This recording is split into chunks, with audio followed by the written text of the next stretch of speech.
ঈসা আলাইহিস সালামের সময়ে বলা হচ্ছে, তার সময়ে একটা ডালিম দেখেছেন কিনা? আনার ডালিম, এই ডালিমের যে খোসা হয় না, এই ডালিমের খোসার নিচে একটা পুরো পরিবার আশ্রয় নিতে পারবে। কি বুঝলেন? এত বড় বড় ফল হবে, এত বরকত হবে জমিনের মধ্যে। কখন বরকত হয়? যখন একটা জনপদের অধিবাসীরা আল্লাহর সামনে আত্মসমর্পণ করে, তখন আল্লাহ বরকত দেয়। আমরা কি আত্মসমর্পণ করছি? এই জন্যই তো অর্থনৈতিক মন্দা চলছে।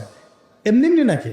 সুদ খাচ্ছেন, দিব্যি ঘুষ খাচ্ছেন, দুর্নীতি করছেন, জেনা করছেন, মানুষের সম্পদ আত্মসাৎ করছেন, মাপে কম দিচ্ছেন, আবার নামাজও পড়ছেন, মাশাআল্লাহ। তো বরকত কোত্থেকে আসবে?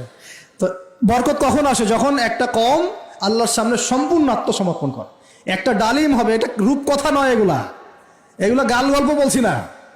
এই প্রতিটা কথা আল্লাহ পাকের ওহী থেকে আসছে, এর একটা কথা মিথ্যা হবে না ইনশাআল্লাহ তাআলা। বিশ্ববাসীরা দেখবে একটা ডালিমের নিচে একটা পরিবার আশ্রয় নিতে পারবে।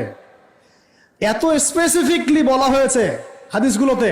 নবী সাল্লাল্লাহু আলাইহি ওয়াসাল্লাম বলেছেন যে 10 জন ঘোড়সওয়ার, কয়জন ঘোড়সওয়ার? 10 জন ঘোড়সওয়ার বের হবে ইমাম মাহদীর সময়, যারা খোঁজ নিতে যাবে যে দেখি দাজ্জাল বের হয়েছে কিনা। ঘোড়ায় করে খোঁজ নিতে যাবে, দেখি দাজ্জাল বের হয়েছে কিনা।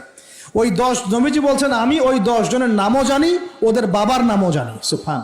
এত স্পেসিফিক জ্ঞান দেয়া হয়েছে আল্লাহর পক্ষ থেকে নবী সাল্লাল্লাহু আলাইহি ওয়াসাল্লামকে। তার হাদিস থেকে বলছি যে ডালিমের নিচে পরিবার আশ্রয় নিতে পারবে।